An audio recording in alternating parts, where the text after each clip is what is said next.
চট্টগ্রামে আইনজীবী সাইফুলের জানাজায় লাখো মুসল্লি, হত্যার প্রতিবাদে বন্দরনগরী সহ বিভিন্ন স্থানে বিক্ষোভ।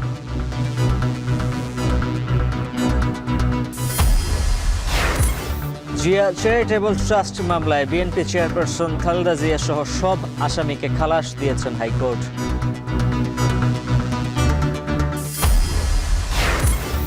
ফের রিমান্ডে আনিসুল, কামরুল, ফিরোজ, সুলাইমান। ট্রাইব্যুনালে রংপুরে নিহত মেরাজুলের মায়ের অভিযোগ।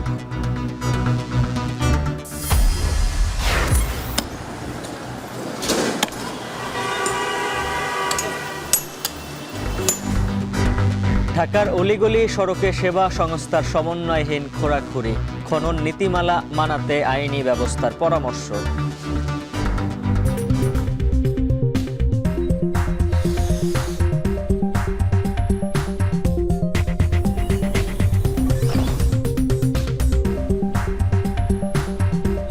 স্বাগত। এখন ঢাকা পুরো আয়োজনের সঙ্গে আছে মুজ্জুল হাফিজ। লাখ লাখ মুসল্লির অংশগ্রহণে চট্টগ্রামে আইনজীবী সাইফুল ইসলামের জানাজা অনুষ্ঠিত হয়েছে। সকাল 11:30টায় জমিয়তুল ফালাহ জামে মসজিদের জানাজায় অংশ নেন বৈষম্য বিরোধী আন্দোলনের শীর্ষ নেতৃবৃন্দ, বিএনপি জামায়াতের নেতাকর্মী সহ অন্যান্যরা। সকাল 10টা থেকেই জমিয়তুল ফালাহ প্রাঙ্গণে জড়ো হতে থাকেন শোকাহত জনতা। অংশ নেন কেন্দ্রীয় ছাত্রনেতা হাসনাত আবদুল্লাহ, সার্জিস আলম। জানাজায় অংশ নিয়ে তারা বলেন, পতিত ফ্যাসিবাদ ষড়যন্ত্রের অংশ হিসেবে এই হত্যাকাণ্ড ঘটিয়েছে। ইসকনকে ঢাল হিসেবে ব্যবহার করে সাধারণ সনাতনীদের ব্যবহার করছে একটি চক্র। দেশি বিদেশি ষড়যন্ত্রের মাধ্যমে পরিকল্পিতভাবে দেশকে অস্থিতিশীল করার পায়তারা চলছে বলেও দাবি করেন বক্তারা। এর আগে সকাল 10টায় চট্টগ্রাম আদালত চত্বরেও নিহতের জানাজা অনুষ্ঠিত হয়। পরে বিকেলে নগরীর নিউ মার্কেট চত্বরে আরও একটি জানাজা শেষে সাতকানিয়ায় নিজ গ্রামে নিহত আইনজীবীর দাফনের কথা রয়েছে।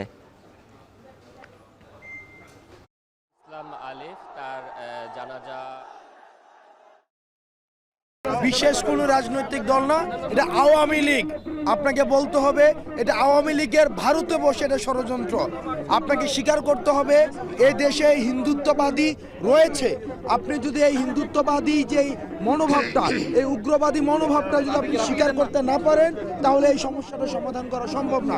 সহানুভূতিকে ব্যবহার করে কেউ যদি নিজেদের ওই ভারতে বসা চক্রান্ত, যারা মাসের 30 দিনের 25 দিন দেহটা নিয়েই বাংলাদেশে বসে থাকে আর বাকি 5 দিন মনটা নিয়ে ভারতে যায়, সেখানে চক্রান্ত করে এবং সেই চক্রান্তের এক্সিকিউশন এই বাংলাদেশে এসে ঘটায়, সে সকল উগ্রবাদী হিন্দুদেরকে প্রতিহত করার জন্য আমাদের মনে বিন্দুমাত্র সহানুভূতি থাকবে না। যে বর্ণের হোক সন্ত্রাসী, সন্ত্রাসীর কোনো ধর্ম নেই, কোনো দল নেই। সন্ত্রাসীকে আমরা সন্ত্রাসী হিসাবে ট্রিট করব। যে দলের হোক, যে ধর্মের হোক, যে বর্ণের হোক, অনতি বিলম্বে তাদেরকে গ্রেপ্তার করে বিচারের আওতায় আনতে হবে, সেটা আমি বলছি। এদিকে থমথমে অবস্থা চট্টগ্রাম নগরীর গুরুত্বপূর্ণ সড়ক ও মোড়ে কড়া পাহারায় আইন শৃঙ্খলা বাহিনী। এরই মধ্যে রাতভর অভিযান চালিয়ে আটক করা হয়েছে অনেককে। এ বিষয়ে বিস্তারিত জানাতে বন্দরনগরী থেকে যুক্ত আছেন সহকর্মী হোসেন জিয়াদ। জানাবেন বর্তমানে বন্দরনগরীর কি পরিস্থিতি, আর আটককৃতদের সম্পর্কে পুলিশ কোনো তথ্য জানিয়েছে কিনা? উজ্জ্বল, মূলত আদালত পাড়া যেখানে সংঘর্ষের ঘটনা ঘটেছে গতকাল দিনভর এবং সেটি আশেপাশের যে এলাকাগুলোতে ছড়িয়েছে, সেখানে পরিস্থিতি এখনও থমথমে। মানুষের মধ্যে এক ধরনের চাপা আতঙ্ক এবং উদ্বেগ রয়েছে। সেখানকার যে ব্যবসা প্রতিষ্ঠান কিংবা স্কুল কলেজগুলো রয়েছে, সেখানে উপস্থিতির হার কম, সড়কগুলোতে যানবাহনের সংখ্যাও কম। এবং যে জায়গাগুলো আমি আছি এখন, চেরাগি মোড় এলাকা, এখানেও বিভিন্ন সময় দফায় দফায় ধাওয়া পাল্টা দেওয়ার ঘটনা ঘটে। সেই জায়গাগুলোতে আপনি নিশ্চয়ই দেখছেন যে সেনাবাহিনীর সদস্যরা কড়া পাহারায় রয়েছে এবং সেনাবাহিনী সহ আমরা দেখছি বিভিন্ন মোড়ে বিজিবি সদস্যরা আছেন।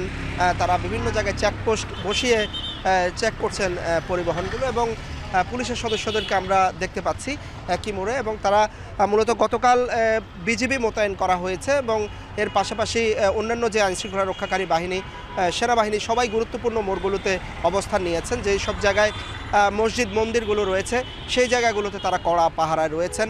এবং হাজারীগলিতে আমরা দেখেছি যে হাজারীগলির একটি গেট বন্ধ রাখা হয়েছে এবং সেখানেও কড়া পাহারা, আদালত চত্বরে কড়া পাহারা। এর পাশাপাশি যেটি জেনেছি যে পুলিশের পক্ষ থেকে নগরীর কোতোয়ালি থানায় 27 জনকে সন্দেহভাজন হিসাবে আটক করা হয়েছে।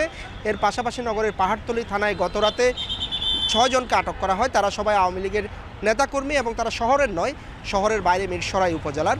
মূলত তারা বলা হচ্ছে যে চিন্ময় কৃষ্ণকে কারাগারে পাঠানোর প্রতিবাদে রাতেই একটি মিছিলের প্রস্তুতি নিচ্ছিলেন। তো এখন যাচাই বাছাই করা হচ্ছে তারা আসলে প্রকৃতপক্ষে জড়িত কিনা ঘটনার সাথে এবং সংঘর্ষের ঘটনায় জড়িত কিনা সেটি পুলিশের পক্ষ থেকে যাচাই বাছাইয়ের পরেই নিশ্চিত করা হবে। আর পাশাপাশি আজকে জানাজার নামাজ অনুষ্ঠিত হচ্ছে নিহত সেই আইনজীবী সাইফুল ইসলামের। এরই মধ্যে নগরীর কোর্ট বিল্ডিং চত্বরে জানাজার নামাজ অনুষ্ঠিত হয়েছে। জমিয়াতুল ফালা মসজিদ প্রাঙ্গণে জানাজার নামাজ অনুষ্ঠিত হয়েছে এবং সেখানে সার্জিস আলম এবং হাসনাত আবদুল্লাহরা উপস্থিত ছিলেন। এই মুহূর্তেও বিক্ষোভ সমাবেশ হচ্ছে নগরীর টাইগার পাস মোড়ে। মূলত পরিস্থিতি এখনও বলা যায় যে কিছুটা থমথমে অবস্থায় রয়েছে। তো এই ছিল আমার কাছে চট্টগ্রামের সবশেষ খবর। বন্দরনগরের খবর জানাচ্ছিলেন সহকর্মী হোসাইন জিয়াদ। জিয়া চ্যারিটেবল ট্রাস্ট মামলায় খালেদা জিয়া সহ সকল আসামিকে খালাস দিয়েছেন হাইকোর্ট। এ বিষয়ে গণমাধ্যমে কথা বলছেন বিএনপিপন্থী আইনজীবীরা। সরাসরি চলে যাচ্ছে সেখানে। তখন তিনি বলেছিলেন এই মামলায় আমি নির্দোষ। অনেক বড় একটা লিখিত তিনি বক্তব্য দিয়েছিলেন এবং তাও বলেছিলেন যে আল্লাহর পরে বিচারকের স্থান। আজকে যদি আমার উপরও বিচার করা হয়, যারাও বিচার করবে তারাও একদিন বিচারের মুখোমুখি হবেন। তো আজকে দেশনেত্রী বেগম খালেদা জিয়া 2018 সনের সেই আর্জ আজকে প্রমাণিত হয়েছে। তিনি সেদিন ন্যায় বিচার চেয়েছিলেন কিন্তু আদালত থেকে ন্যায় বিচার পাননি। যারা তার উপরে অবিচার করেছেন তারা কিন্তু এখন আর দেশেই নেই। তাই আইনের শাসনের প্রতি আমরা শ্রদ্ধাশীল। দেশনেত্রী বেগম খালেদা জিয়া আজকের এই শর্ট জাজমেন্ট যেটা বলেছেন মহামান্য আদালত আপিল অ্যালাউ করেছেন, আমরা সন্তুষ্ট এবং ন্যায় বিচার দেশনেত্রী বেগম খালেদা জিয়া পেয়েছেন আজকের এই রায়ের মাধ্যমে। দুদকের বক্তব্য যা ছিল, মূলত দুদক যেটা বলতে চেয়েছিল যে এই টাকার যে তসরুফের ঘটনাটা বেসিক্যালি এখানে ডিসপিউটেড ছিল 1,35,00,000 টাকা। সেই 1,35,00,000 টাকা মেট্রো ম্যাকাস দিয়েছে এবং শাহজালাল ইসলামী ব্যাংকের পে অর্ডারের মাধ্যমে দিয়েছে। সেই ব্যাংকের যিনি কর্মকর্তা পে অর্ডারটা রিসিভ করেছেন তিনিও সাক্ষ্য দিয়েছেন, 15 নম্বর সাক্ষী আয়ু এবং ইনফরমেন্ট এই মামলায় তিনিও বলেছেন বেসিক্যালি হচ্ছে দেয়ার ইজ মানে এই কেসটা ছিল নো এভিডেন্সের উপর ভিত্তি করে। শেখ হাসিনা ওয়াজেদ তার ক্ষমতা শো করার জন্য দেশনেত্রী বেগম খালেদা জিয়ার বিরুদ্ধে এইরকম একটা কনকক্টেড ফলস মামলা দায়ের করেছিল। আমরা আল্লাহর কাছে শুকরিয়া, দেশনেত্রী বেগম খালেদা জিয়া 342-র মাধ্যমে যে আর্জ করেছিলেন তৎকালীন সময়ের বিচারকের কাছে, তিনি বলেছিলেন কোরআনের আয়াত দিয়ে সর্বোচ্চ বিচারক মহান আল্লাহ তাআলা, তারপরে আপনারা যদি আজকে অবিচার করেন আরেকদিন আপনারাও বিচারের মুখোমুখি হতে হবেন। সেই আর্জটা আল্লাহ শুনেছেন এবং তিনি আজকে ন্যায় বিচার পেলেন সমস্ত আসামির খালে। আচ্ছা, আপনি যে মাসুদ আপনি যে কথাটা বলেছেন, দুদক বুঝাতে চেয়েছেন যে বেগম খালেদা জিয়া তার ক্ষমতার অপব্যবহার করেছেন। বেগম খালেদা জিয়া কোনো এভিডেন্স আসে নাই যে বেগম খালেদা জিয়া তার ক্ষমতার অপব্যবহার করেছেন। যে কথাটি কাসার কামাল সাহেব বলেছেন যে একটা বিচার বলে একটা জিনিস আছে, সেই বিচারটা আল্লাহরও বিচার আছে আবার মানুষেরও বিচার আছে। আপনার আল্লাহর বিচারে এই যে বর্তমান ফ্যাসিস্ট সরকার প্রধান শেখ হাসিনা এই যে আমাদের বেগম খালেদা জিয়ার উপরে যে অমানবিক ভাবে বিচার করেছেন, তার চাইতে বেশি বিচার আল্লাহ তার প্রতি করেছেন। তিনি ভাতও খেয়ে যেতে পারেন নাই, এর চাইতে আর বড় বিচার কিছু নাই। তো সুতরাং বেগম খালেদা জিয়ার আজকে খালাসে সারা দেশবাসী খুশি এবং আমরাও খুশি। আমরা আল্লাহর কাছে শুকরিয়া জানাই। কোর্ট যেটা বলেছেন উনি শর্ট জাজমেন্টটা পাস করেছেন এবং পূর্ণাঙ্গ রায় খুব অচিরেই প্রকাশ করবেন এবং আমাদের সাবমিশনের প্রেক্ষিতে মাননীয় আদালত বলেছেন যে তিনি পুঙ্খানুপুঙ্খ বিশ্লেষণ করেছেন, there is no case of evidence, therefore appeal is allowed. আর থাকবে কেমনে appeal allowed? Thank you. No case. Zia charitable trust মামলার সবশেষ বিষয় নিয়ে হাইকোর্টে ব্রিফ করছিলেন বিএনপিপন্থী আইনজীবীরা। সরাসরি ছিলাম সেখানে। এদিকে বড় পুকুরিয়া কয়লা খনির দুর্নীতি মামলায় খালেদা জিয়া সহ 8 জনের বিরুদ্ধে অভিযোগ গঠনের শুনানি চলছে। এছাড়া একাধিক আসামি এই মামলা থেকে অব্যাহতি চেয়েও আবেদন করেছেন। সেখান থেকে বিস্তারিত জানাবেন সহকর্মী রাব্বি হোসেন। তার কাছ থেকে জানবো। রাব্বি, জানাবেন এই মামলায় কয়জন আসামি আদালতে উপস্থিত হয়েছেন আর শুনানির বিষয়ে সবশেষ কি তথ্য রয়েছে?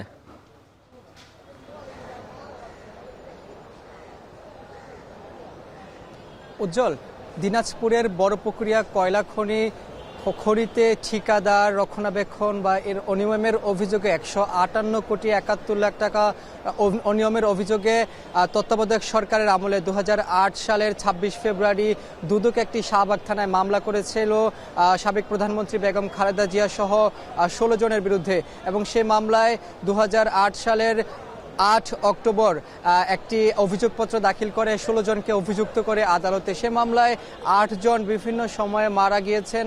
মারা যাওয়ার পরে বাকি যে 8 জন বেগম খালেদা জিয়া সহ সে 8 জনের বিরুদ্ধে মামলাটি এখনো চলমান রয়েছে। সে মামলার অভিযোগ গঠনের শুনানি বারবার পিছিয়েছে। আজকে ফের শুনানির দিন ধার্য করা ছিল, সেই ধার্য অনুযায়ী আজকে এখন সেই মামলার অভিযোগ গঠনের শুনানিটি শুরু হয়েছে। পাশাপাশি এই মামলায় একাধিক আসামি তারা অব্যাহতি চেয়ে আবেদন করেছেন বিচারকের কাছে।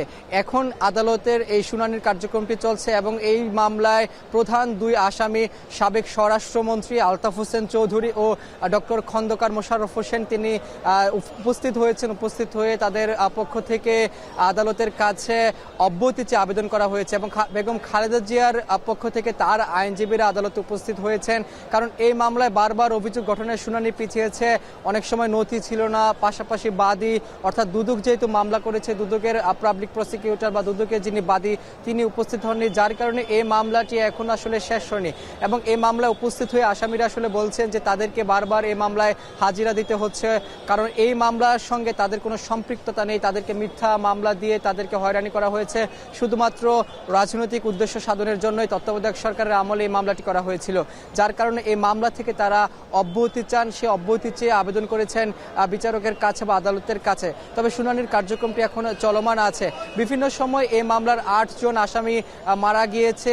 এই মামলা থেকে আমরা দেখেছি যে মতিউর রহমান নিজামীকে মানবতা বিরোধী অপরাধের দায়ে দণ্ড দেওয়া হয়েছিল, মৃত্যুদণ্ড দেওয়া হয়েছিল। এছাড়া আরো কয়েকজন মারা যাওয়ার কারণে এখন 8 জনের বিরুদ্ধে আসলে অভিযোগটি বা এই মামলার কার্যক্রমটি চলছে। কিছুক্ষণ পর শুনানি শেষ হলে আমরা আরো বিস্তারিত জানাতে পারবো। এই ছিল আমার কাছে সবশেষ খবর। বড়পুকুরিয়া দুর্নীতি মামলা শুনানির বিষয়ে সবশেষ জানাচ্ছিলেন সহকর্মী রাব্বি হোসেন। লালবাগ থানার হত্যা মামলায় সাবেক খাদ্যমন্ত্রী কামরুল ইসলামকে 3 দিনের রিমান্ডে পাঠিয়েছেন আদালত। একই মামলায় সাবেক সংসদ সদস্য সুলাইমান সেলিমকে 4 দিন ও চকবাজার থানার হত্যা মামলায় তাকে 3 দিনের রিমান্ড মঞ্জুর করেছেন আদালত। এছাড়া যাত্রাবাড়ি থানার আরেকটি হত্যা মামলায় সাবেক আইনমন্ত্রী আনিসুল হককে 3 দিন ও সাবেক সংসদ সদস্য আসম ফিরোজ 2 দিনের রিমান্ডে।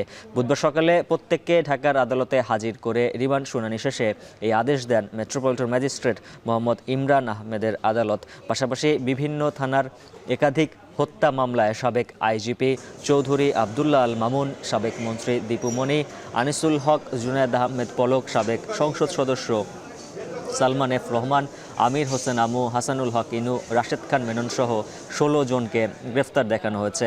রাষ্ট্রপক্ষের আইনজীবীরা হত্যার রহস্য উদ্ঘাটনের জন্য রিমান্ড ও গ্রেফতারের যৌক্তিকতা তুলে ধরেন। তবে আসামি পক্ষের আইনজীবীরা একাধিক আসামির জামিন চান, আদালত তা নামঞ্জুর করেন।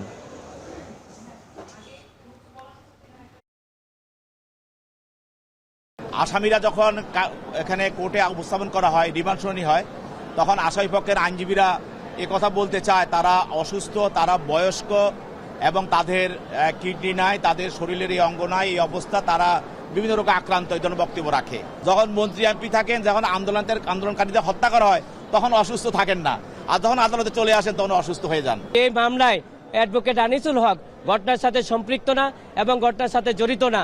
আমরা রিমান্ড বাতিল চেয়েছি এই কারণেই, উনি বারবার পার্লামেন্ট মেম্বার ছিলেন, উনি মন্ত্রী ছিলেন, দেশের জন্য জাতির জন্য কাজ করে গিয়েছেন। বিজ্ঞ আদালত সন্তুষ্ট হয়ে উনি 2 দিনের রিমান্ড মঞ্জুর করেছেন এবং জামিন নামঞ্জুর করেছেন। আমরা সেই আদেশে বিক্ষুব্ধ হয়েছি। আমরা সেই আদেশের এগেইনস্টে উচ্চ আদালতে যাব। আন্তর্জাতিক অপরাধ ট্রাইব্যুনালে অভিযোগ দায়ের করেছেন রংপুরে নিহত মিরাজুলের মা। সেখান থেকে সবশেষ জানাতে যুক্ত আছেন সহকর্মী মশিউর অনেক জানাবেন অভিযোগে কি কি বিষয় তুলে ধরা হয়েছে। উজ্জ্বল, যেমনটা বলছিলেন, তবে আমি আপনাকে আজকে একটা গল্প বলবো। 16ই জুলাই যখন আবু সাইদ মারা গেল, ঠিক তারপরেই রংপুর জুড়ে ছড়িয়ে পড়েছিল প্রচণ্ড উত্তেজনা জুলাই আগস্টকে কেন্দ্র করেই। ঠিক তার একদিন পরের ঘটনা, সেদিন মিরাজুল ইসলাম যিনি মারা গিয়েছেন, তিনি তার 15তম যে বিবাহবার্ষিকী, সেই বিবাহবার্ষিকী উপলক্ষে পোলাও কিনতে তিনি নাকি গিয়েছিলেন। এটা অভিযুক্ত যারা অভিযোগ করতে এসেছেন তাদের বয়ান, এবং তারা বলছেন যে তিনি বের হয়েছিলেন এবং স্থানীয় বাজারে গিয়ে যখন তিনি তার কেনাকাটাগুলো করছিলেন, ঠিক সেই মুহূর্তে তিনি দেখতে পারেন যে একজন রক্তাক্ত ব্যক্তি তিনি পড়ে আছেন এবং কেউ সেখানে এগিয়ে যাচ্ছে না। কিন্তু শেষমেশ তিনি তার বিবেকের জায়গা থেকে আর দাঁড়িয়ে থাকতে না পেরে তিনি তাকে সহযোগিতা করতে যায় এবং তখন তাকে তাক করে আইনশৃঙ্খলা বাহিনীর যারা বাহিনী তারা গুলি করেন এবং সেখানেই ছটফট করতে করতে তার মৃত্যু হয়। এবং শেষ তার যে উক্তিটা ছিল সেটা ছিল হচ্ছে, তিনি বলেছিলেন যে তোমাদের কি হবে, তোমরা কি সবাই ঠিক থাকতে পারবে কিনা, আমি সুস্থ হব কিনা। এই যে হৃদয় বিদারক যে পরিস্থিতি, সেই পরিস্থিতি সেই সময় তারা সেইখানে উপস্থিত ছিলেন, তাদের পরিবারের সদস্যরা উপস্থিত ছিলেন। এই যে জুলাই আগস্টের যে ঘটনা, সেই ঘটনার হৃদয় বিদারক যেই পরিস্থিতি, সেইগুলো সবকিছু কাটিয়ে উঠে শেষ পর্যন্ত তারা বিচারের জন্য থানায় যায় এবং সেখানে একটা মামলা তারা করেন। কিন্তু থানায় তারা বিচার পাবেন কিনা বা এই সম্পর্কিত বিচার আসলে থানায় আদৌ হবে কিনা, সে প্রশ্ন তো সবসময় ছিল। সেক্ষেত্রে সেখান থেকে রংপুর থেকে তারা পরবর্তীতে আজকে সকালবেলা নিহত মিরাজুল ইসলামের মা এবং তার বোন তারা এসেছেন ঠিক আন্তর্জাতিক অপরাধ ট্রাইব্যুনালে এবং এখানে এসে আন্তর্জাতিক অপরাধ ট্রাইব্যুনাল যিনি প্রসিকিউটর তার সামনে তারা হাজির হয়ে তাদের যে অভিযোগ সেই অভিযোগ দায়ের করেছেন। একটু বলে রাখা ভালো যে আমরা দেখতে পেয়েছি যে আসলে যে অভিযোগগুলো দায়ের হচ্ছে সব সময় সেখানে নির্দিষ্ট কিছু মানুষের নাম থাকেন এবং সেই সময় যারা দায়িত্বপ্রাপ্ত ছিলেন তাদের নাম রাখার চেষ্টা করা হচ্ছে। কিন্তু যিনি অভিযুক্তর মা তিনি এখানে বারবার করে বলার চেষ্টা করেছেন প্রসিকিউটরের সামনে যে আমরা চাই না কোনো নিরপরাধ মানুষ শাস্তি পাক, তাই আমরা অজ্ঞাতনামার নামের বিরুদ্ধেই অভিযোগটা দায়ের করছি। এখানে আন্তর্জাতিক অপরাধ ট্রাইব্যুনালের প্রসিকিউটররা যোগ করেন যে তার প্রেক্ষিতে এখানে যে তদন্তটা হবে সেই তদন্ত করার পরেই আসলে জানা যাবে যে আসল অপরাধী কারা ছিল। মূল কথা হচ্ছে মিরাজুল ইসলামের মা, তার বোন তারা চাচ্ছেন যে এই ঘটনা সুষ্ঠু তদন্ত করে তারপর বিচার করা হোক। সাথে একটু যোগ করতে চাই, জুলাই আগস্টের ঘটনার পাশাপাশি আজকে অপরাধ ট্রাইব্যুনালে আরও একটা মামলার হিয়ারিংয়ের ব্যাপারে চলছে। সেটা হচ্ছে যুদ্ধ অপরাধীদের যেই বিচার, সে বিচার প্রক্রিয়াতে আজকে 6 জন তারা জামিন চাইবেন আদালতের সামনে এবং যেখানে 4 জন জামিন চাইবেন, সেখানে এখন পর্যন্ত 6 জন জামিনে আছেন। তো দেখার বিষয় আসলে সেখানে আজকে তারা জামিন পায় কিনা, এটা ময়মনসিংহের একটা ঘটনা। উজ্জ্বল, এই ছিল এখন পর্যন্ত আন্তর্জাতিক অপরাধ ট্রাইব্যুনাল থেকে আমার সব শেষ। মশিউর জানাচ্ছিলেন আন্তর্জাতিক অপরাধ ট্রাইব্যুনাল থেকে। রাজধানীর সড়কে চলাচলে কতটা স্বস্তিতে নাগরিকরা? বেশিরভাগ উত্তর নেতিবাচক। যানজট তো শহরে মানুষের নিত্যসঙ্গী, যার সঙ্গে যুক্ত হয়েছে খুঁড়ে রাখা রাস্তার ভোগান্তি। এতে ঘটছে দুর্ঘটনা, স্বাভাবিক সময়ের তুলনায় বেড়েছে ট্রাফিক জ্যামও। বিশেষজ্ঞদের দাবি, এই দায় সরকারের বিভিন্ন প্রতিষ্ঠানের সমন্বয়হীন খোঁড়াখুড়ির, যা স্বীকার করে দুঃখ প্রকাশ করেছেন সিটি কর্পোরেশনের প্রধান নির্বাহী কর্মকর্তা। বাকিটা জানাচ্ছেন রকিবুল রাহাত। চীনের দুঃখ হুয়াংহো নদী হলে রাজধানী ঢাকার দুঃখ কি? নগরবাসীর দাবি, খানাখন্দে ভরা সড়ক। গাড়ি ঘোড়ার সমস্যা হয়, মানুষের চলাফেরার সমস্যা হয়, মানুষের পারাপার লেগে অনেক সমস্যা হয়। আবার রাস্তাঘাটে অনেক সময় ভাঙার কারণে অ্যাক্সিডেন্ট হয়। এই কিছুদিন আগে সামনে আমার ভাড়াইটার আম্মা রিক্সা থেকে পইরা অ্যাক্সিডেন্ট হয়ে মারা গেছে। চলতি পথে তার প্রমাণ মেলে অলিগলি থেকে রাজপথ সবখানে। ঢাকার অন্যতম প্রবেশমুখ ধোলাইপাড় যাত্রাবাড়ি সড়ক যেন লণ্ডভণ্ড এক নগরী। বড় বড় গর্ত আর ভাঙাচোরায় এক লেন দিয়ে কোনো মতে চলছে যানবাহন। সৃষ্টি হচ্ছে বাহনের দীর্ঘ সারি। কিলোখানিক পথ পাড়ি দিতে প্রায় ঘন্টার উপরে সময় লাগে। এটুক তো চরম খারাপ ভাই, প্রত্যেকদিন পাতি মাতি ভাঙতেছে যে অবস্থা।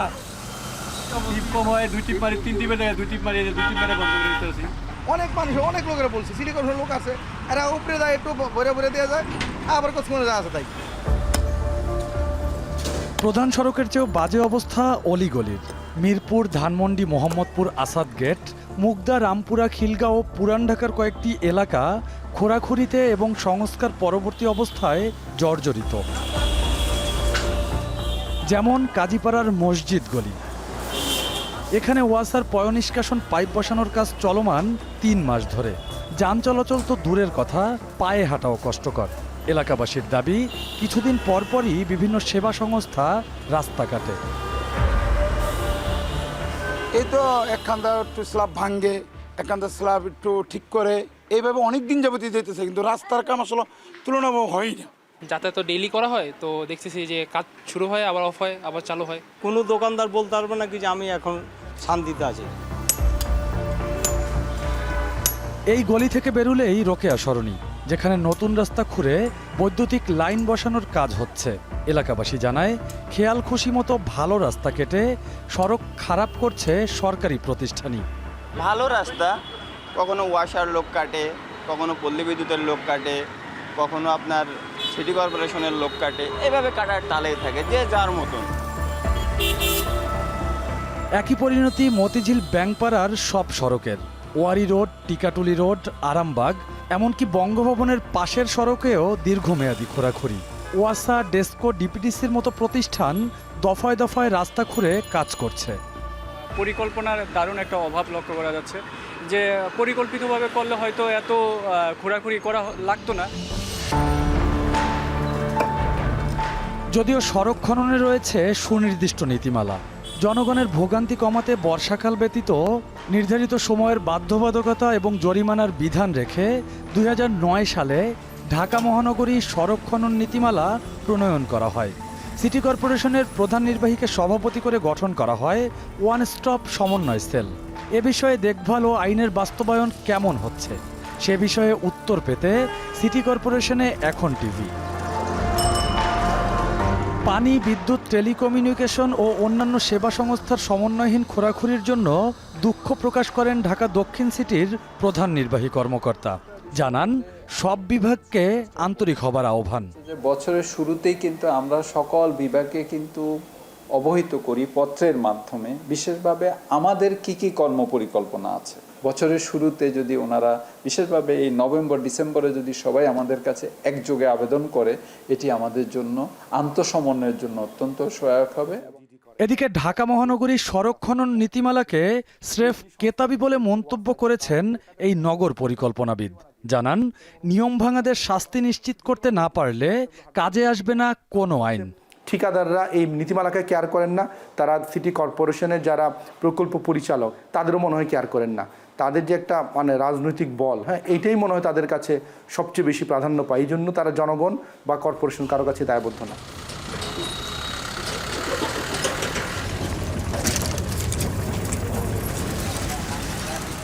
গ্যান্ডারিয়ার প্রধান সড়কটির এমন বেহাল দশা বিগত 15 বছরের বলে দাবি এই এলাকাবাসীর। এমন অবস্থা রাজধানীর অন্যান্য সড়ক জুড়েও। সেখানে খানাখন্দে ভরে থাকার কারণে তৈরি হচ্ছে যানজট, এবং একই সঙ্গে এই খারাপ সড়কের কারণে যানবাহনের আয়ুষ্কালও কমছে। শুধু যানবাহন না, এর কারণে যে বায়ু দূষণ হচ্ছে, বায়ু দূষণের কারণে মানুষ পড়ছেন নানান স্বাস্থ্য ঝুঁকিতে। তাই নাগরিকদের দাবি, সড়ক সংস্কার একটি নিয়ম নীতির মধ্যে আসুক, নির্দিষ্ট সময়ের মধ্যে সড়ক সংস্কার শেষ করতে যেন সচেষ্ট হয় কর্তৃপক্ষ। রকিবুল রাহাত, এখন, ঢাকা। চট্টগ্রামে আইনজীবী হত্যার বিচার নিশ্চিত করতে সরকারের পক্ষ থেকে সব ধরনের ব্যবস্থা নিশ্চিত করা হবে বলে জানিয়েছেন ভূমি উপদেষ্টা হাসান আরিফ। সাইফুল ইসলাম আলিফের জানাজায় অংশ নিয়ে একথা বলেন তিনি। চলমান পরিস্থিতিতে সবাইকে শান্ত থেকে সম্প্রীতি বজায় রাখার আহ্বান জানান তিনি। যেভাবে আইন শৃঙ্খলা বাহিনীর নিরাপত্তার মধ্যে নিয়ে আসা যাওয়া করার প্রয়োজন, সেখানে সকলের অভিযোগ যে সেখানে যথেষ্ট ত্রুটি ছিল, গাফলতি ছিল, সে ব্যাপারে নিশ্চয় যথাযথ তদন্ত সাপেক্ষে বিষয়গুলি খতিয়ে দেখা হবে। সার্ভার জটিলতায় 4 ঘন্টা পর ব্রাহ্মণবাড়িয়ার আখাউড়া স্থলবন্দর দিয়ে আবারও যাত্রী পারাপার শুরু হয়েছে। এ বিষয়ে বিস্তারিত জানাতে আখাউড়া স্থলবন্দর থেকে যুক্ত আছেন সহকর্মী আইজুল সঞ্চয়। সঞ্চয়, জানাবেন সার্ভারে এই জটিলতার কারণ কি, যাত্রীরা কি বলছেন?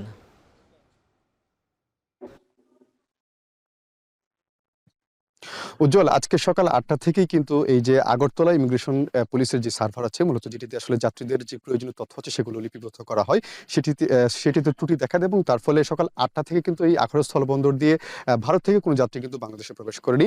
তবে এছাড়া কিন্তু এই সময়টাতে আবার বাংলাদেশ থেকে কিন্তু প্রায় 50 জনের মতো যাত্রী ভারতে গিয়েছে। তবে যেহেতু ভারতের সার্ভার যেহেতু ত্রুটি ছিল, সেজন্য কিন্তু তারা আসলে মূলত আগরতলা ইমিগ্রেশনে কিন্তু অপেক্ষা করছিল, তাদের ইমিগ্রেশনটি কিন্তু সম্পন্ন হচ্ছিল না। এর ফলে আসলে দুই পাড়ে কিন্তু সব মিলে প্রায় বাংলাদেশ অংশে এই সময়টাতে প্রায় 25 থেকে 30 জনের মতো যাত্রী, এছাড়া আগরতলার অংশে কিন্তু প্রায় 50 থেকে 70 জনের মতো যাত্রী আটকা পড়েছিলেন বলে আমরা এখানকার দুই দেশের যেই কর্তৃপক্ষের সঙ্গে কথা বলে সেই তথ্যটি আমরা পেয়েছি।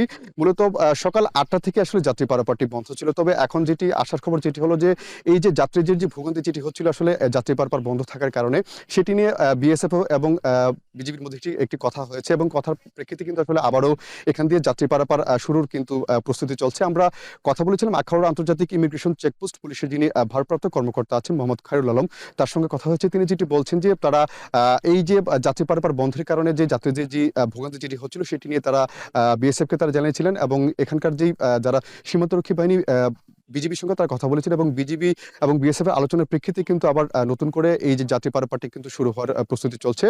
খায়রুল আলম জানিয়েছেন যে ইতিমধ্যে আগরতলা পুলিশের যে ইমিগ্রেশন যে সার্ভারে যেটি ত্রুটি ছিল সেটি কিন্তু কিছুটা উন্নতি হয়েছে এবং তিনি আশা করছেন যে আগামী 15 থেকে 20 মিনিটের মধ্যেই কিন্তু এই আখাউড়া স্থলবন্দর দিয়ে আবারও ভারতে যাত্রী পারাপার শুরু হবে। সেক্ষেত্রে বলা যেতে পারে এই যে যাত্রীদের যে ভোগান্তি যেটি হচ্ছিল সেটি কিন্তু অনেকটাই কমে যাবে বলে তিনি জানিয়েছেন। একটু জানিয়ে রাখি উজ্জ্বল, এই আখাউড়া স্থলবন্দর দিয়ে কিন্তু সরকারের রাজস্বের যে প্রধান যে মাধ্যম সেটি কিন্তু মূলত এই যাত্রী পারাপার। প্রত্যেক যাত্রীকে আসলে ভারত ভ্রমণের ক্ষেত্রে ভারত ভ্রমণের জন্য 1000 টাকা কিন্তু ভ্রমণ কর দিতে হয় এবং যেহেতু মূলত আসলে আখাউড়া স্থলবন্দর দিয়ে যেহেতু এখন পণ্য আমদানি যেহেতু অনিয়মিত, সেজন্য আসলে মূলত এই যে যাত্রী পারাপার দিয়ে কিন্তু আসলে সরকারের যে রাজস্ব সেটি কিন্তু মূল আহরণের কিন্তু মূল মাধ্যম হচ্ছে এই এখানকার যাত্রী পারাপার। তো উজ্জ্বল, আমার কাছে এই ছিল আখাউড়া স্থলবন্দর থেকে যে যাত্রী পারাপার যেটি বন্ধ ছিল এবং সেটি আবার যেহেতু শুরু হয়েছে সেই সংক্রান্ত সবশেষ তথ্য। যুদ্ধবিরতি কার্যকর হলেও লেবাননের দক্ষিণাঞ্চলে ফিরতে পারছেন না সাধারণ মানুষ। ইসরায়েলের প্রতিরক্ষা বাহিনী বলছে সাধারণ মানুষের নিরাপত্তার স্বার্থে আপাতত এখানে অবস্থান করবেন তারা। এদিকে প্রধানমন্ত্রী বেনিয়ামিন নেতানিয়াহু বলেছেন আপাতত যুদ্ধবিরতি কার্যকর করলেও যে কোনো অপ্রত্যাশিত হামলার জবাব দেবে তেল আবিব। এ সময় নিজেদের প্রতিরক্ষা বাহিনীকে শক্তিশালী করার পাশাপাশি অস্ত্রের ভাণ্ডার সমৃদ্ধ করবে তারা। আরও জানাচ্ছেন ঈশিতা ব্রহ্ম। হিজবুল্লাহ ইসরায়েল যুদ্ধবিরতি কার্যকর হয়েছে ঠিকই, কিন্তু সাধারণ মানুষ ফিরতে পারছেন না দক্ষিণাঞ্চলের নিজ বাসস্থানে। ইসরায়েলের প্রতিরক্ষা বাহিনী তাদের সতর্কবার্তা দিয়েছে আপাতত ঘরে না ফেরার। আইডিএফ বলছে সাধারণ মানুষের নিরাপত্তার স্বার্থেই তাদের নিষেধ করা হচ্ছে আপাতত ঘরে ফিরতে। এই অঞ্চলে আপাতত ইসরায়েলের সেনা মোতায়েন থাকবে বলেও জানায় আইডিএফ। এরপরও যুদ্ধবিরতি কার্যকরে যেন প্রাণ ফিরে পেয়েছে লেবাননের সাধারণ মানুষ। রাস্তায় নেমে পড়েছেন সাময়িক এই স্বাধীনতা উদযাপনে। চুক্তি অনুযায়ী সীমান্ত থেকে সেনা আর সমরাস্ত্র প্রত্যাহার করে নিতে 60 দিন সময় পাবে হিজবুল্লাহ ও ইসরায়েল।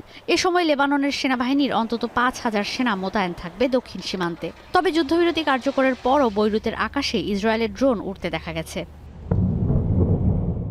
প্রধানমন্ত্রী বেনিয়ামিন নেতানিয়াহু বলেন হিজবুল্লাহকে দুর্বল করে কয়েক দশক পেছনে নিয়ে গেছে ইসরায়েল। একসময় 7 দিক থেকে হামলার শিকার হলেও এখন পাল্টা হামলা করছে আইডিএফ। মধ্যপ্রাচ্যের চেহারাই পাল্টে দেবেন বলেও হুঁশিয়ারি দেন তিনি। তবে নেতানিয়াহু বলেন যুদ্ধবিরতির এই সময়টা নিজেদের সক্ষমতা বাড়ানোর কাজে লাগাবেন তিনি। השמדנו את מרבית הטילים והרקטות שלו, חיסלנו אלפי מחבלים והשמדנו את תשתיות התת-קרקע והטרור שסמוכות לגבולנו, תשתיות שנבנו במשך שנים. এদিকে মার্কিন প্রেসিডেন্ট জো বাইডেন বলেন ইসরায়েলের হুমকি হিসেবে কোনো সশস্ত্র গোষ্ঠীকে আর সহ্য করা হবে না। দক্ষিণাঞ্চল থেকে ধীরে ধীরে সব সেনা প্রত্যাহার করে নেবে আইডিএফ। পাশাপাশি মধ্যপ্রাচ্যে ইসরায়েলকে নিরাপত্তা দিতে আর পশ্চিমাদের শত্রুকে দমনে এই অঞ্চলে মার্কিন সামরিক উপস্থিতি আরও বাড়বে। I directed the U.S. military to flow assets and capabilities into the region, including aircraft carriers, fighter squadrons, and sophisticated air defense battery to defend Israel and deter our common enemy at critical moments. শর্ত অনুযায়ী লেবাননের দক্ষিণ থেকে সরে যেতে হবে হিজবুল্লাহকে। উত্তরের Litani নদীর আশপাশ থেকেও সরে যেতে হবে তাদের। ফ্রান্সের প্রেসিডেন্ট ইমানুয়েল ম্যাক্রো বলেন লেবাননে ইসরায়েলের সেনা অভিযান বন্ধ হলেও গাজায় যুদ্ধবিরতি কার্যকরের কথা ভুলে গেলে চলবে না। এই উদ্যোগকে স্বাগত জানিয়েছে ইরান, অস্ট্রেলিয়াও। তবে এখন পর্যন্ত যুদ্ধবিরতি নিয়ে মুখ খোলেনি হিজবুল্লাহ। এই ঘোষণার পর বিশ্ববাজারে স্থিতিশীল হয়েছে জ্বালানি তেলের দর। ঈশিতা ব্রহ্ম, এখন বিশ্ব। সাভারের আশুলিয়ায় পাওনা টাকা আদায়ের দাবিতে দ্বিতীয় দিনের মতো সড়ক অবরোধ করে বিক্ষোভ করছেন দুটি পোশাক কারখানার শ্রমিকরা। এতে নবীনগর চন্দ্রা মহাসড়কে দীর্ঘ যানজট তৈরি হয়েছে। বাধ্য হয়ে অনেকে বিকল্প পথে গন্তব্যে যাত্রা করেছেন। সকালে ডিইপিজেড এলাকার নবীনগর চন্দ্রা মহাসড়ক এলাকায় জড়ো হন আন্দোলনকারী শ্রমিকরা। পরে মহাসড়ক অবরোধ করে বিক্ষোভ করেন তারা। দ্বিতীয় দিনের মতো কর্মসূচিতে অংশ নেন শত শত শ্রমিক। এক পর্যায়ে ইপিজেডে তালা লাগিয়ে দেন তারা। এ সময় দাবি আদায়ে নানা ধরনের স্লোগান দেন শ্রমিকরা। তাদের অভিযোগ, 3 মাসের বকেয়া বেতন, আনলিভ সার্ভিস বেনিফিট পরিশোধ করেনি দুটি পোশাক কারখানার মালিকপক্ষ। বকেয়া পরিশোধ করা না হলে আন্দোলন চলবে বলেও হুঁশিয়ারি দেন তারা। প্রায় 4 বছর আগে করোনার দোহাই দিয়ে কারখানা দুটি বন্ধ করে দেয় সংশ্লিষ্ট কর্তৃপক্ষ। শীতকালীন সবজি ফুলকপি চাষ করে ফলন পাননি চুয়াডাঙ্গার কৃষকরা। ফসল ওঠার সময় পেরিয়ে গেলেও গাছে ফুল আসেনি। মাঠেই পচে নষ্ট হচ্ছে পাতা ও কাণ্ড। চাষিদের অভিযোগ, সিনজেন্টা কোম্পানির বীজ যারা ব্যবহার করেছেন তারাই এমন ক্ষতির মুখে পড়েছেন। আরও জানাচ্ছেন অনেক চক্রবর্তী। চুয়াডাঙ্গার বেলগাছি গ্রাম। এই মাঠে অন্তত 100 বিঘা ফুলকপির ফসল নষ্ট হয়েছে। ফসল ওঠার সময় পার হলেও মাঠে নাজুক পড়ে আছে ফুলকপির গাছ। ঝরে পড়ছে পাতা, ফলন নেই একটি গাছেও। ক্ষতির মুখে পড়েছেন গ্রামের অন্তত কয়েকশো চাষি। কৃষকদের অভিযোগ, সিনজেন্টা কোম্পানির বীজ ব্যবহার করে এমন বিপর্যয় ঘটেছে।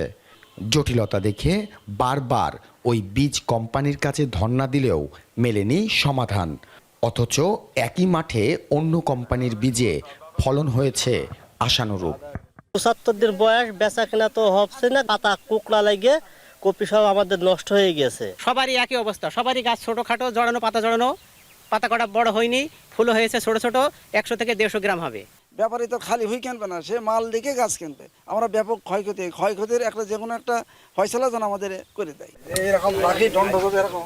এরই মধ্যে যে ফসল বাজারে বিক্রি হওয়ার কথা, সে ফসল নষ্ট হচ্ছে মাঠেই। লাভ তো দূরের কথা, উৎপাদন ও পরিচর্যা খরচ নিয়ে দুশ্চিন্তায় চাষিরা। আমার যদি কপিটা হয়তো ৬৫,০০০ টাকা বেচতে পারতাম, এখন আমার পিধাই ভাঙি ফেলা ছাড়ার কোনো পরিস্থিতি নেই। কোম্পানি অনেক হাজার হাজার কোটি টাকা কামিয়ে নিয়েছে চাষিদের কাছ থেকে, চাষি বিফলে যাচ্ছে। বিষয়টি নিয়ে স্থানীয় প্রশাসন ও কৃষি বিভাগের দ্বারস্থ হয়েছেন ক্ষতিগ্রস্ত চাষিরা। ইতোমধ্যে গঠন করা হয়েছে তদন্ত কমিটি। প্রাথমিক তদন্তেও বীজের সমস্যাকে চিহ্নিত করছেন বিশেষজ্ঞরা। বিশেষজ্ঞ মতামতের জন্য আরএআরএস যশোরকেও পত্র দিয়ে জানিয়েছি। পত্র প্রাপ্তির পর আমরা সরেজমিন পরিদর্শন এবং আমার এই কমিটির প্রতিবেদন প্রাপ্তির সাপেক্ষে আমরা পরবর্তী ব্যবস্থা গ্রহণ করব। সহনশীল জাত না থাকে তাহলে কেন উৎসাহ নিয়ে এই তারিখে আপনারা বীজতলা থেকে চারা মূল বীজে লাগালেন? ওনারা আর কথা বলতে পারেন। এখন যে ক্ষতি হয়েছে, এই ক্ষতি অবশ্যই সিনজেন্টাকে বহন করতে হবে। ক্ষতির পরিমাণ নির্ধারণ করে ক্ষতিপূরণের দাবি জানিয়েছে ভুক্তভোগী চাষিরা। অনিক চক্রবর্তী, এখন চুয়াডাঙ্গা। ইমরান খানের মুক্তির দাবিতে ইসলামাবাদে বিক্ষোভ কর্মসূচি স্থগিত করেছে পাকিস্তান তেহরিকে ইনসাফ পিটিআই। পিটিআইয়ের মিডিয়া সেল জানায়, 3 দিন ধরে চলা এই বিক্ষোভে সরকারের নৃশংসতা আর রাজধানী ইসলামাবাদকে কসাইখানায় পরিণত করার পরিকল্পনা বুঝতে পেরেই আন্দোলন থেকে সরে এসেছে পিটিআই। তবে ভবিষ্যতে অভিভাবক ইমরান খানের নেতৃত্বে আবারও মাঠে নামবেন বলে জানান সমর্থকরা। এদিকে বুধবার মধ্যরাতে কারাবন্দী ইমরান খানের সমর্থকদের বিরুদ্ধে অভিযান চালিয়েছে পাকিস্তানের নিরাপত্তা বাহিনী। মঙ্গলবার ইমরান খানের হাজারো সমর্থকদের সঙ্গে নিরাপত্তা বাহিনীর সংঘর্ষে রণক্ষেত্রে পরিণত হয় ইসলামাবাদ। গ্রেপ্তার করা হয় শতাধিক পিটিআই সমর্থককে। এখন ঢাকা শেষ করার আগে শিরোনামগুলো জানিয়ে দিচ্ছে আরও একবার। চট্টগ্রামে আইনজীবী সাইফুলের জানাজায় লাখো মুসল্লি। হত্যার প্রতিবাদে বন্দরনগরী সহ বিভিন্ন স্থানে বিক্ষোভ।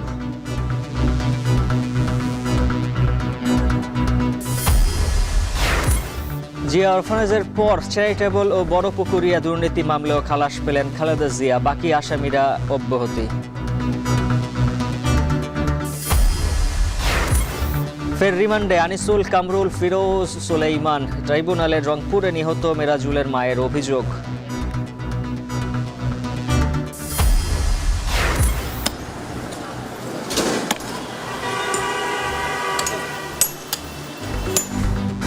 ঢাকার অলিগলি সড়কে সেবা সংস্থার সমন্বয়হীন খোরাখুরি, নীতিমালা মানাতে আইনি ব্যবস্থার পরামর্শ।